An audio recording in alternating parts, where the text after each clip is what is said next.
여러분, 오늘 이 시대에 복음에 합당한 삶을 살자. 아마도 여러분 마음에도 혹 몇 분은 좀 불편하게, 좀 부담스럽게 다가오는 분들도 계시리라고 생각됩니다. 그도 그럴 것이 요즘에 우리의 신앙의 모습은 믿음의 가치가 점점 더 상실되어가는 시대를 살아가고 있습니다. 예수쟁이가 아니라 종교인들이 넘쳐나는 시대이지요. 무엇보다 여러분, 소비자적인 그리스도인들이 교회 안에 많이 있습니다. 내가 원하는 대로 소비하려고 하는 것이죠. 또 어떤 이들은 구경꾼으로 유람선 교인처럼 신앙생활하는 분들이 계십니다. 그냥 구경하는 거 좋아. 나는 그냥 유람선 위에 있을래. 나는 뭐 참여해라, 뭐 하자. 그거 다 불편해. 심지어 어떤 사람들은 액세서리형 교인들이 있습니다. 가고 싶으면 가고, 가기 싫으면 가지 않고, 하고 싶으면 하고, 하기 싫으면 하지 않는 거. 여러분, 액세서리가 바로 그런 거 아니겠어요? 귀걸이 하고 싶으면 하고, 그 귀걸이 하기 싫으면 안 하는. 여러분, 이렇게 신앙생활하고 있는 오늘 이 시대에 복음에 합당한 삶을 살자? 아마도 우리 마음에 이런 생각이 들 겁니다. 너무 부담스러워.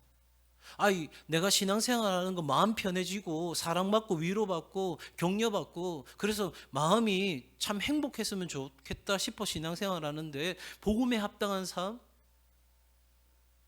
그런 삶을 내가 살아가야 된다 생각하면 너무 부담스럽고 힘들어. 여러분은 이 삶이 어떻게 느껴지실지 무척 궁금합니다. 왜 우리가 그러면 오늘 이 시대에 이 복음에 합당한 삶을 이야기해야 하는 걸까요? 누구나가 다 편리하고 편안하고 그냥 아무런 부담 없는 그런 형태의 신앙이나 삶을 살고자 하는 이 시대에 왜 우리는 복음이라고 하는 주제, 그 복음에 합당한 삶이라고 하는 실천적 삶에 대해서 이야기해야 하는 걸까요? 다른 이유가 없습니다. 먼저는 이것이 하나님의 명령이기 때문입니다. 여러분, 우리가 예수 그리스도를 믿어 구원받은 하나님의 백성 되었을 때 하나님은 우리에게 말씀하십니다. 예수 그리스도는 우리에게 말씀하십니다. 예수 그리스도를 본받는 자 되라는 것입니다. 될 수 있도록 노력했으면 좋겠다가 아니라 되어야 한다는 것입니다. 그러니 우리가 이 복음에 합당한 삶을 사는 것은 선택의 문제가 아니라 지금 내가 결단하고 따라가느냐의 문제인 겁니다. 내가 예수를 믿느냐 믿지 않느냐, 이 결단이란 말이죠. 여러분, 예수를 믿는다면 자연히 복음에 합당한 삶을 어떻게 해야 된다? 살아야 한다. 두 번째 이유는 이 삶을 하나님이 기뻐하시기 때문입니다. 우리가 이러한 영적 성숙을 통해서 온전한 사람으로 자라가게 될 때 하나님은 기뻐하시는 거죠. 우리가 점점 예수님 닮아가는 작은 예수로 살아갈 때 하나님은 우리를 바라보시면서 너무너무 행복하고 기쁨으로 충만한, 정말 우리를 기특하게 여기실 거라 저는 믿어 의심치 않습니다. 더 나아가서 여러분, 바로 이 삶은 오늘 이 시대에도 하나님 나라 그 복음을 위해 살아갈 충성된 하나님의 사람을 하나님이 찾고 계시기에, 하나님 다른 곳에서 찾지 마십시오. 바로 제가 여기 있습니다. 복음에 합당한 삶 살고자 하는 하나님의 마음, 하나님의 뜻을 따라 살고자 하는 내가 여기에 있습니다. 우리 공동체가 여기에 있습니다. 하나님, 나를 사용하여 주옵소서. 여러분, 이렇게 오늘 이 시대에 정말 어떤 많은 사람들이 신앙의 모습 속에서 왜곡되어 있는 채로 살아간다 할지라도 저와 여러분은 오늘 이 시대에 복음에 합당한 삶 살아가는 그리스도인 되어야 할 줄로 믿습니다. 여러분, 오늘 본문의 말씀은 다윗의 감사시입니다. 여러 곳에서 하나님께 감사합니다 하는 고백이 나옵니다. 여러분, 감사는 언제 하는 것이죠? 하나님께서 또 하나님이 우리의 주가 되시는 것을 인하여 감사를 드리는 거잖아요. 그러니까 감사는 하나님과 하나님의 하신 일에 대한 합당한 반응인 것이죠.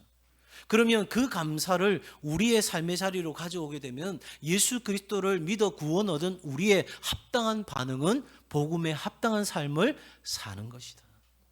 자, 그러면 오늘 이 말씀을 통해서 복음에 합당한 삶을 살아가는 사람은 어떤 사람인가? 어떤 정체성을 가져야 되고 또 그 정체성을 가진 사람은 어떻게 그 삶을 살아가는 것이 마땅한가에 대해서 함께 생각해 보고자 합니다. 여러분, 복음에 합당한 삶으로 나아가는 데 있어서 그 첫 번째 예라고 했습니다. 예는 뭘까요? 그렇습니다. 복음에 합당한 삶은 그 첫 번째는 예배자입니다. 한번 따라 하실까요? 복음에 합당한 삶을 사는 예배자가 되게 하소서. 아멘. 자, 여러분, 다윗은 오늘 본문 1절과 2절에서 우리가 하나님 앞에 예배자로 어떤 모습으로 서야 될지를 보여줍니다. 물론 여러분, 다윗이 나는 이런 사람입니다, 나는 이렇게 살았습니다, 그러니 여러분도 이렇게 살아야 됩니다, 사도 바울처럼 우리에게 그렇게 이야기하는 게 아니에요. 그냥 자신의 삶을 돌아보면서 나는 하나님께 이렇게 살았습니다, 하나님은 나의 이런 하나님이십니다 쭉 고백하는데, 그 말이 무슨 말이에요? 하나님의 자녀, 하나님의 백성에게는 이런 모습이 그대로 자연스럽게 드러나야 된다는 이야기인 거죠. 그것을 제가 오늘 우리의 삶의 자리에서 다시 한번 정리해 보니까 바로 이런 삶이라는 거예요. 그 첫 번째가 예배자입니다. 자, 우리가 하나님을 예배하는 예배자가 되기 위해서는 우리의 예배가 정말 하나님이 받으실 만한 예배가 되어야 될 텐데, 그 첫 번째 하나님 받으시는 예배는 어떻게 드려지는 예배여야 되냐면 전심으로 드리는 예배여야 된다. 전심이라는 게 뭐죠? 온 마음으로. 여러분, 적어도 마음이 나뉘어지지 않은 상태, 그리고 내가 할 수 있는 모든 것을 동원하여서 누구를 예배한다? 하나님을 예배한다. 그게 바로 1절에 나와 있는 거예요. 내가 전심으로 주께 감사하며, 2절에 내가 주의 성전을 향하여 예배하며. 자, 그러면서 여러분, 이렇게 전심으로 우리가 예배하는 것, 이것이 우리의 예배의 가장 기본적인 태도라고 한다면 과연 누구에게 예배하느냐? 여러분, 1절 하반절 내용을 보면 신들 앞에서 주께 찬송하리이다. 이 말이 무슨 말입니까? 여러 신들이 있는데 그 중에 하나님을 예배한다가 아니라, 사람들은 세상에 이런저런 신이 있다고 이야기하나 이 땅에 존재하는 유일하게 예배를 받으시기에 합당한 분은 누구다? 하나님 한 분이시다. 다윗은 그 고백을 하고 있는 거예요. 내 평생에 나의 예배를 받으실 분은 모든 신들 가운데서도 오직 하나님 한 분이시다. 여러분, 우리가 드리는 예배가 바로 그렇게 하나님께 드려지는 예배여야 한다 하는 것이죠. 자, 그러면 우리가 무엇을 예배하게 됩니까? 오늘 2절의 하반절에 보니까 주의 인자하심과 성실하심으로 말미암아. 자, 우리가 예배를 드릴 때 전심으로 온 마음으로 드립니다. 할 수 있는 모든 것을 동원하여서, 내가 하나님께 드릴 수 있는 모든 것을 동원하여서, 시간과 재능과 물질과 모든 것을 동원하여 하나님을 예배하는데, 그 하나님은 바로 우리에게 인자하심과 성실함을 나타내시는, 우리는 하나님 앞에 신실하지 못했습니다, 성실하지 못했습니다, 우리는 하나님의 뜻 가운데 있는 삶을 온전히 살아내지 못하는 그런 참으로 연약한 인생이었습니다. 그럼에도 불구하고 하나님은 우리를 향하여 여전히 인자하시고 성실하신 분이십니다. 바로 그 하나님과 하나님이 하신 일을 인하여 우리는 하나님을 뭐한다? 예배한다는 거예요. 마지막으로 여러분, 이 예배에 반드시 들어가야 될 것이 있는데, 그것이 바로 감사와 찬양입니다. 여러분, 이 감사와 찬양, 우리 인생 가운데 정말 중요한 삶의 태도요 방식이라고 할 수 있습니다. 왜 그런가? 여러분, 우리 인생을 살아가면서 우리는 환경, 나를 둘러싸고 있는 상황, 이것들이 중요하다고 생각하지만 실상 우리에게 중요한 것은 마음의 자세, 마음의 태도, 마음가짐이 중요하다고 이야기하죠. 그래서 우리가 어려운 일을 당할 때 흔히 우리가 뭐라고 이야기합니까? 마음 굳세게 해라, 마음 단단히 해라, 마음을 지켜라, 이런 이야기하죠. 그러니까 우리를 둘러싼 것보다 더 중요한 것은 우리의 마음의 자세, 우리의 마음가짐, 이것이 우리에게 중요한데, 어떤 마음을 가져야 되느냐? 감사의 마음을 가져야 된다. 우리가 하나님 앞에 예배드리며 감사로 나아가는, 그래서 내 오늘날 이 삶이 있기까지 나를 인도하신 하나님을 찬양하는 이 감사와 찬양이 우리의 예배의 요소 가운데 분명하게 드러나야 된다. 여러분, 한번 생각해 보십시오. 지금까지 나를 지키시고 나를 돌봐주신 그 하나님에 대한 감사와 찬양을 잃어버렸다? 그런데 어떻게 내일의 우리의 삶을 하나님이 지키신다고 말할 수 있을까요? 여러분, 적어도 내 삶에 하나님의 감사와 찬양을 향한 그 고백이 오늘 끊어진다면 적어도 하나님이 내 삶을 계속적으로 이끌어가야 될 이유가 과연 있을까요? 사랑하는 여러분, 미래의 설계는 과거의 성취를 통한 우리의 인생의 비전과 용기를 갖는 거예요. 내가 어떻게 미래를 설계할 수 있습니까? 오늘까지 나를 인도하신 그 하나님이 계시기에 나는 비록 부족해도 내일의 삶을 계획하고 준비하고 도전할 수 있게 되는 것이죠. 뿐만 아닙니다. 여러분, 미래에 대한 기대는 이 과거에 대한 감사로부터 시작이 되는 거죠. 그러니 우리의 예배 가운데 이 감사와 찬양은 반드시 있어야 하는 가장 중요한 요소가 되는 것입니다. 사랑하는 여러분, 다윗은 오늘 자신의 삶을 돌아보면서 이 감사의 시를 고백하면서 그 첫 번째로 예배를 이야기하고 있어요. 경배를 이야기하고 있어요. 왜 그렇습니까? 여러분, 우리가 예배할 때 하나님의 가장 큰 복이 우리 가운데 임하게 되는 줄로 믿습니다. 그러니 여러분, 사단은 뭘 가장 싫어할까요? 우리가 예배 드리는 것을 싫어하는 거예요. 왜? 우리가 하나님의 복을 누리고 하나님의 하나님 되심을 인정하게 되고 우리가 하나님의 영광을 위하여 살게 되는 것이 사단에게는 가장 꼴보기 싫은 거죠. 하나님과 대적해 있는 그들에게 있어서는 우리가 그렇게 나아가는 것이 정말 볼썽사나운 것입니다. 그래서 어떻게든 예배 드리지 못하도록 우리를 방해하고 주저앉히려고 하는 것이죠. 여러분, 어제 저녁에 우리 청소년들과 청년들이 정말 이 세상을 향해서, 사단을 향해서 맞짱 뜨는 일을 시작했습니다. 무슨 말이냐? 여러분, 이 땅에 무너진 예배를 회복하는 그 일을 위하여, 하나님의 영광을 회복하는 그 일을 위하여, 하나님께 나아가는 길을 만드는 일을 위하여 우리의 다음 세대들이 선포하며 하나님 앞에 예배의 자리로 나아간 것입니다.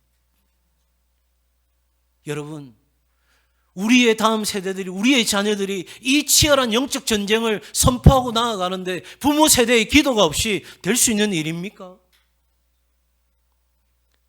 저는 2월 예배에는 우리 어르신들이 저 뒤에 꽉 차 있는 상태를 꿈꿉니다. 여러분, 한 집에 잔치가 벌어졌어요. 너희끼리 해라. 이것 말이 됩니까? 아니죠, 여러분.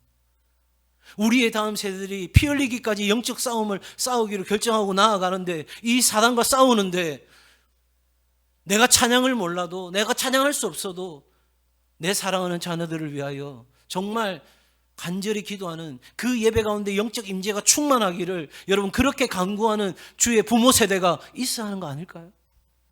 사랑하는 여러분, 우리가 예배 드릴 때 하나님의 영광이 임하십니다. 우리의 인생 가운데 가장 중요한 건 하나님 앞에 예배가 성공하는 것입니다. 예배가 온전히 드려지는 삶, 이것이 우리가 오늘을 살아가야 될 가장 중요한 삶의 시작인 것을 잊지 않는 저와 여러분 되기를 바라고요. 적어도 우리 온 세대 경배와 찬양은, 제가 꿈꾸는 예배는 이것입니다. 온 세대가, 어린아이부터 어른에게까지 우리 가족들이 여러분 함께 예배 드릴 수 있는 날들이 몇 날 없잖아요. 그런데 그 시간에 우리 자녀들과 손주들이 다 같이 와서, 3대가 4대가 다 같이 와서 하나님을 찬양하고 기도하고 함께 말씀 듣고 춤추고 노래하고, 누구를 위하여? 하나님을 위하여. 그 일들이 바로 이곳에서 이루어지기를 주의 이름으로 축복합니다. 얼마나 아름다운 광경입니까? 여러분, 우리의 자녀들이, 우리의 다음 세대가 다른 세대가 되는 것이 아니라 우리보다 더 나은 믿음의 세대로 일어나는 일을 위하여 우리 안에 이 예배가 온전하게 드려지는 귀한 역사가 있기를 주의 이름으로 축복합니다. 자, 두 번째 복음에 합당한 삶은 기입니다. 뭘까요? 기도자입니다. 기도자. 한번 따라합시다. 복음에 합당한 삶을 사는 기도자가 되게 하소서. 여러분, 기도하면 제일 많이 고민스러운 것 중에 하나가 이거라고 생각됩니다. 하나님 다 아시잖아요. 맞습니까? 별로 아멘이 없네요. 하나님 다 아십니까? 예, 하나님 다 아십니다. 내게 뭐가 필요한지, 내가 무엇 때문에 아파하는지, 내가 무엇 때문에 힘들어하는지, 내가 무엇 때문에 서글퍼하고 그렇게 좌절하고 넘어지는지 우리 하나님 아십니다. 그런데 그 모든 것을 아시는 하나님이 왜 우리에게 기도하기를 원하실까? 여러분 에스겔서 36장에 보면 하나님께서 유다가 바벨론으로부터 해방된다는 정말 꿈과 같은 약속을 해주십니다. 하나님의 사람들이 말한 것이긴 하지만 이제 하나님이 구체적으로 말씀하십니다. 그런데 그 말씀에 뭐라고 되어 있냐면 37절에 이렇게 말씀하고 있습니다. 나 주 여호와가 말하노라. 그래도 이스라엘 족속이 이와 같이 자기들에게 이루어 주기를 내게 구하여야 할지라. 여러분 은총이 약속되어 있습니다. 하나님의 뜻과 계획이 이미 확정되어져 있습니다. 그래도 우리에게 뭐 할 책임이 있다? 기도할 책임이 있다 하는 것입니다. 자, 여러분, 우리가 기도하고 간구하면 어떤 일이 일어납니까? 다윗은 기도하고 간구할 때 어떤 일이 일어났다고 고백합니까? 여러분 3절의 말씀 우리 같이 읽겠습니다. 3절 시작. 내가 간구하는 날에 주께서 응답하시고 내 영혼에 힘을 주어 나를 강하게 하셨나이다. 아멘. 기도할 때 하나님께서 영혼에 뭐를 주셨다고요? 힘을 주셨다. 그리고 어떻게 하셨다고요? 강하게 하셨다는 거예요. 여러분 다윗의 인생 가운데 무언가를 다 잃어버렸던 적이 참 많이 있습니다. 한날은 전쟁을 치르고 돌아왔는데 정말 모든 것을 다 잃었어요. 그래서 함께 갔던 사람들마저도 다윗을 이제 치려고 하는 그 상황입니다. 바로 그 상황에서 다윗이 하나님께 부르짖습니다. 간구합니다. 그때 사무엘상 30장 6절에 뭐라고 되어 있냐면 다윗이 그의 하나님 여호와를 힘입고 용기를 얻었더라. 아멘. 여러분 우리가 기도하면 영혼의 힘을 얻습니다. 낙담하고 쓰러지는 이유가 어디에 있죠? 우리가 침울해지는 이유가 어디에 있습니까? 그건 바로 환경이 어려워서가 아닙니다. 우리의 영혼이 힘을 잃었기 때문입니다. 내 영혼이 그 고난과 어려움을 견딜 만한 힘이 없기 때문에 우리는 낙담하고 좌절에 빠지는 것입니다. 사랑하는 여러분, 그런데 우리가 기도하면 하나님이 우리에게 우리의 영혼에 뭐를 주신다고요? 힘을 주신다는 겁니다. 그리고 우리를 강하게 하신다는 거예요. 여러분 이 말은요 우리로 하여금 마치 무쇠팔 무쇠다리가 되어서 그렇게 튼튼하게 하신다는 게 아니라 여러분 어떤 어려움과 염려와 근심과 두려움과 불안과 낙심이 우리 가운데 찾아온다 할지라도 능히 그것을 이길 수 있을 만큼 우리의 영혼을 강하게 하시는 하나님의 역사입니다. 사랑하는 여러분, 누군가 이렇게 표현했어요. 기도 자체는 무능한 것이나 하나님은 기도의 무능을 통해 전지전능의 역사를 이루신다. 기도가 없으면 내 마음에 세상 것으로 차게 되는 거예요. 그리고 내 영혼은 점점 낙심의 자리로 들어가게 되는 거예요. 그러나 우리가 기도하게 될 때 내 안에 성령이 마음껏 역사하기 시작하십니다. 나를 위해 말할 수 없는 탄식으로 기도하시는 그 성령이 내 안에 역사하기 시작할 때 우리는 능히 이 세상의 어려움을 이기고 하나님의 뜻을 이룰 수 있는 삶의 차원으로까지 나아가게 되는 줄 믿습니다. 그런데 안타까운 것은 힘을 잃었다고 말하면서도 기도하지 않는다는 것입니다. 집에서도 걱정합니다. 잠을 못 자고 걱정합니다. 길을 가면서도 염려하고 근심합니다. 어찌할꼬. 거듭되는 실패를 맛보면서 죽을 것 같다고 이야기합니다. 그런데도 정작 우리에게 힘을 주시는, 우리의 영혼에 힘을 주는 기도의 자리로 나아가지 않는다는 것이죠. 우리의 죽고 사는 문제가 기도에 있다고 생각하지 않는 거예요. 우리의 죽고 사는 문제는 돈에 있고 내 눈에 보이는 그 일이 되느냐 안 되느냐 있지, 기도가 무슨 죽고 사는 문제냐, 먹고 마시는 그런 문제냐. 그냥 기도할 수 있으면 하고 못할 형편이면 못하는 거지. 여러분 죄송합니다. 기도가 죽고 사는 문제가 아니라고 생각하는 사람은 아직도 믿음이 연약한 가운데 있고 죄송하지만 신앙의 미성숙 가운데 있을 수 있습니다. 잘 한번 들어보십시오. 하나님은 우리가 기도하도록 하시기 위해 예수 그리스도를 십자가에 못 박아 죽게 하신 거예요. 우리가 예수 그리스도가 십자가에 달려 죽으심으로 말미암아 그 예수 그리스도로 말미암아 하나님 앞으로 나아갈 수 있는 담력을 얻게 된 것입니다. 그런데 우리는 실망합니다, 좌절합니다, 불평합니다, 불만이 있다고 이야기합니다. 그러나 정작 하나님 앞에 나아가지 않습니다. 여러분, 그냥 내가 집에서 한두 마디 하는 거, 내가 차에 타고 그냥 기도했다라고 이야기하는 거, 그 차원의 이야기가 아니에요. 내 인생의 생사의 문제가, 죽고 사는 문제가 기도에 있다는 걸 여러분 확신으로, 주님을 향한 열정으로 나아가는 은혜가 있기를 바랍니다. 다윗은 말합니다. 여러분 7절에서 이렇게 이야기하죠. 내가 환난 중에 다닐지라도 주께서 내가 기도할 때에, 간구할 때에 내 영혼에 힘을 주셔서 나로 하여금 살아나게 하시고 주의 손을 펴사 내 원수들의 분노를 막으셨고 주의 오른손이 나를 구원하셨다. 사랑하는 여러분, 예수님께서는 우리가 기도해야 사니까 그 살 길을 열어주시려고 예수 그리스도가 십자가에 못 박혀 죽으신 것이죠. 사랑하는 여러분, 우리의 삶의 모든 문제는 하나님 손에 달려 있습니다. 하나님이 살리시면 사는 것이고 하나님이 여기까지라면 여기까지인 겁니다. 그 하나님은 선하십니다. 그러니 여러분, 우리의 기도의 자리 그냥 적당하게 생각할 게 아니에요. 인생에 어려움이 있습니까? 아니 인생에 어려움이 없이 잘 되어가는 것 같습니까? 그러면 더더욱 하나님 앞에 기도의 자리로 나오셔야 되는 거예요. 2월 첫 하루를 하나님께 드리며 월삭의 기도를 드리고 이 50일 기도 학교를 통해 여러분, 제가 얼마나 많이 고민한 줄 아십니까? 과연 50일이라는 이 시간 동안 기도 학교를 선포하고 해야 할까, 하지 말아야 될까? 분명히 성도들에게는 부담스러운 시간일 텐데, 제가 이 교회에서 하는 목회자 세미나를 다녀오고 그때부터 이 결정을 하기까지 또 생각하고 또 생각하고 또 생각하는 가운데, 여러분, 기도 학교가 중요한 게 아니라 오늘 이 시대에 하나님은 기도자를 찾고 계십니다. 사람이 일하면 사람이 일할 뿐이지만 사람이 기도하면 하나님이 일하십니다. 여러분, 힘을 잃었습니까? 용기를 잃었습니까?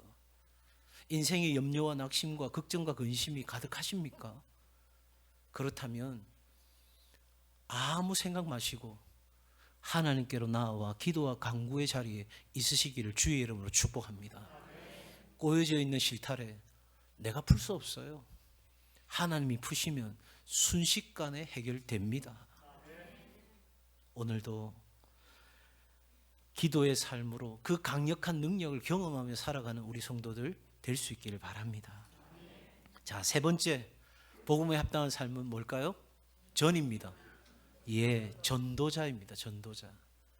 한번 같이 하겠습니다. 복음에 합당한 삶을 사는 전도자가 되게 하소서.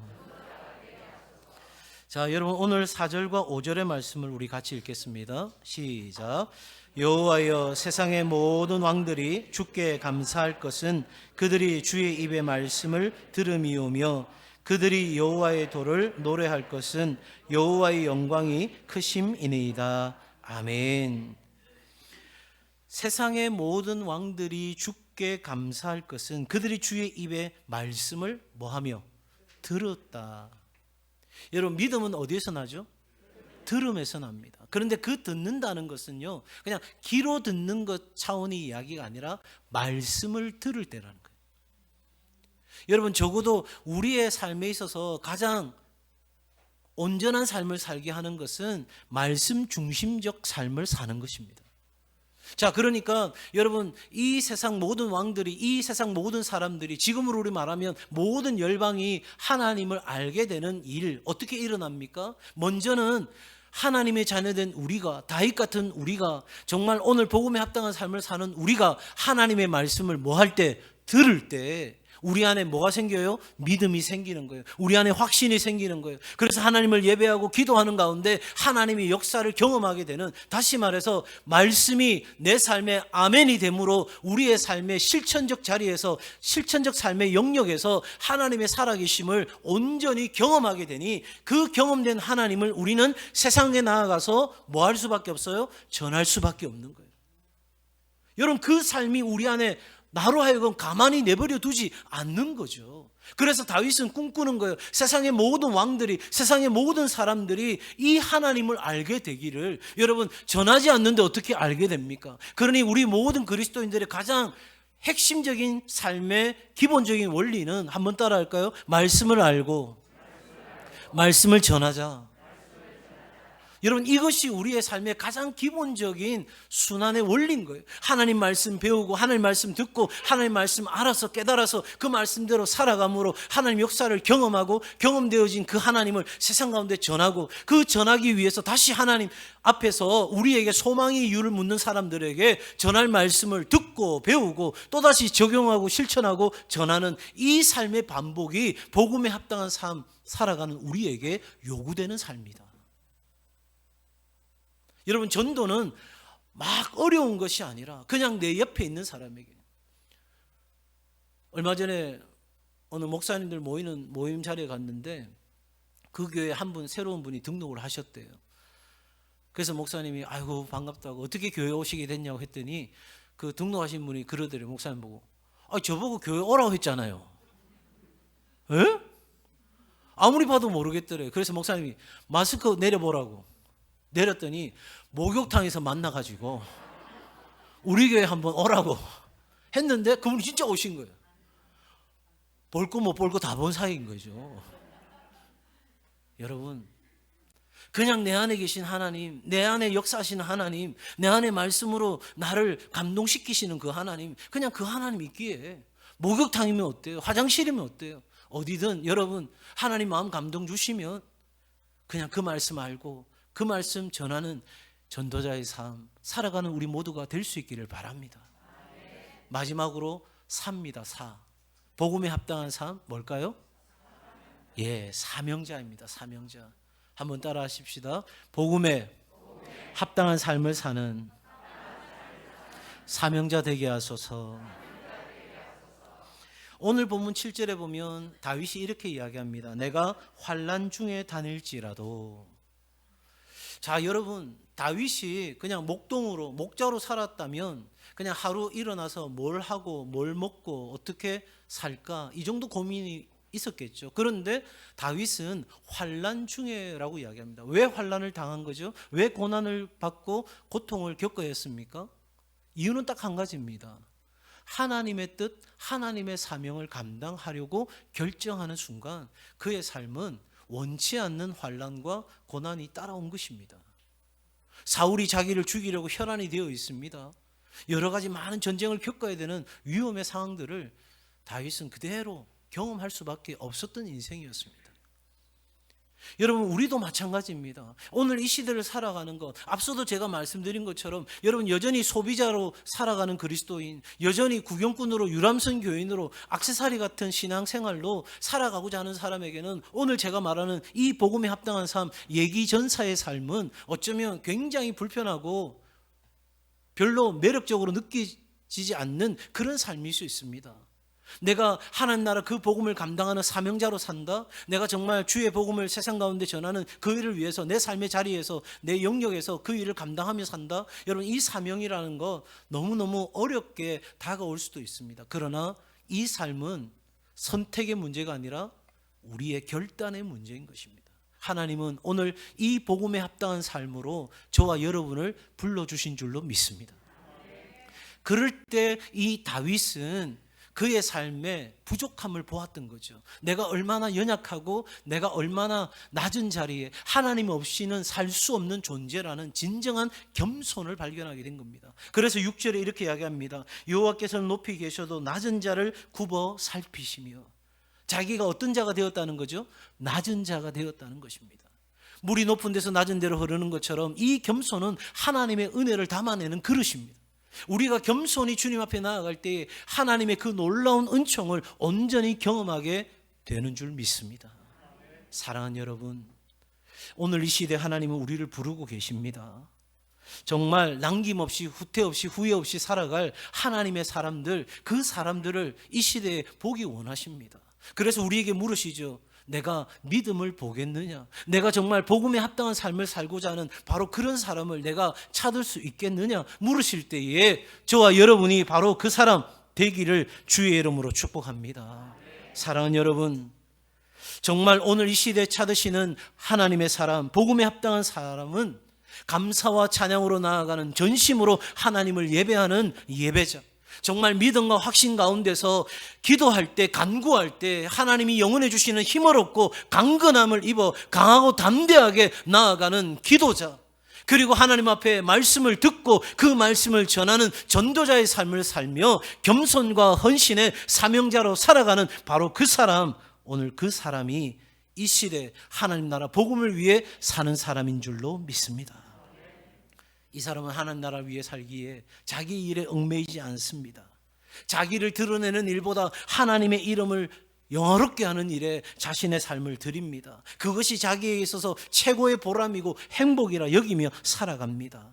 여러분, 이렇게 사는 사람에게 결코 혼자 걷지 않게 하시는 분이십니다. 하나님이 동행하십니다. 그리고 그 삶의 가치를 아는 사람들을 붙여주시는 것입니다. 그러기에 저는 선언하는 거예요. 이 하나님의 마음을 알고 이 하나님의 열정으로 마가의 다락방에서 부르짖었던 그 120명의 하나님의 사람들, 바로 그 기도의 용사들이 주의 몸된 교회 가운데 세워지기를, 정말 하나님의 마음으로 기도할, 하나님과 이 세상에 결렬된 틈에 서서 하나님으로 하여금 능히 무너뜨리도록 하지 못할 하나님의 사람, 기도의 사람 120명이 우리 가운데 필요로 한 것이고, 정말 하나님의 그 마음을 알고 세상 가운데 나아가 그 복음을 전할 수 있는 전도자 70명이 우리 교회 가운데 먼저 세워지는 것, 이것이 저의 첫 번째 기도 제목이고 우리 교회의 사역의 시작이 될 줄로 믿습니다.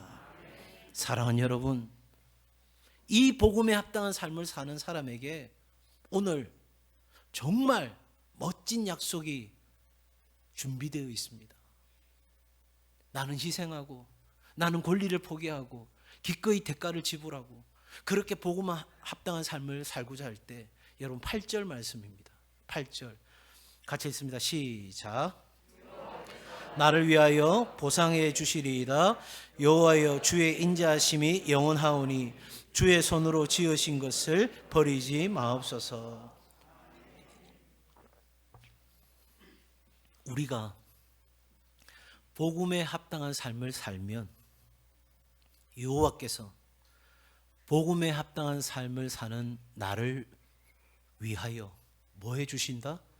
보상해 주신다. 믿으시면 아멘. 여러분, 이왕 한 번뿐인 인생, 세상의 가치를 쫓아가지 말고 내 인생, 내 생명과 맞바꿀 수 있는 이 복음을 위하여 그 복음에 합당한 삶을 사는 삶을 결정하고 나아가면 하나님이 반드시 그 삶을 기억하시고 그 삶에 복을 주시고 그 삶에 보상해 주시는 역사가 있게 될 줄로 믿습니다. 우리가 그렇게 나아가면, 주의 몸된 교회가 그렇게 나아가면, 이 울산 동성교회가 바로 그 시대, 이 시대 변함없이 하나님 앞에 나아간다면 하나님은 반드시 주의 몸된 교회를 사용해 주실 줄로 믿습니다.